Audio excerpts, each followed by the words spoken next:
नमस्कार, मैं शिवानी रतूड़ी आर्यभट्ट टाइम्स में आपका स्वागत करती हूँ। बिहार में शुरू हुआ मतदाता सूची का विशेष गहन पुनरीक्षण अब राष्ट्रीय फलक पर उतरने जा रहा है।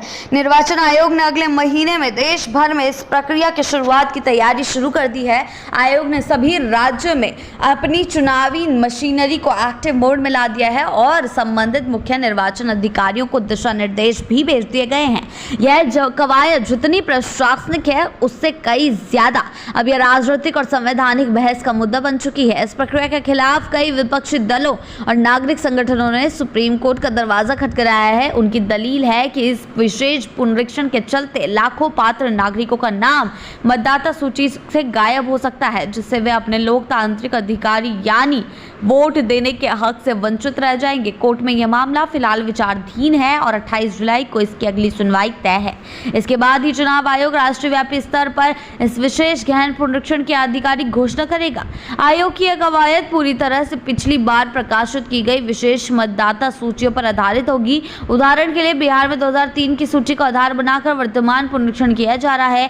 इसी तर्ज पर बाकी राज्यों में भी पुरानी सूचियों को आधार बनाया जाएगा। दिल्ली में 2008 और उत्तराखंड में 2006 की विशेष सूची को फिर से वेबसाइट पर अपलोड किया जाएगा कर दिया गया है। वहीं अन्य राज्यों में 2002 से 2004 के बीच की सूची आधार बनने वाली है। आयोग के एक वरिष्ठ अधिकारी के मुताबिक इसे सुनिश्चित किया जाएगा कि वर्तमान मतदाता सूची में सत्यापन योग्य है और अद्यतन नाम ही बने रहे। दिलचस्प यह है कि निर्वाचन आयोग इस प्रक्रिया को पारदर्शी और तकनीकी रूप से मजबूत मान रहा है, जबकि विपक्ष इसे राजनीतिक हथकंडा करार दे रहा है। महागठबंधन हो, कांग्रेस हो, आम आदमी पार्टी और कई अन्य दल ने आशंका जताई है कि इस प्रक्रिया का उपयोग वोटर सूची से विपक्ष समर्थक वर्गों जैसे गरीब, अल्पसंख्यक, दलित और प्रवासी मजदूरों को हटाने के लिए किया जा सकता है।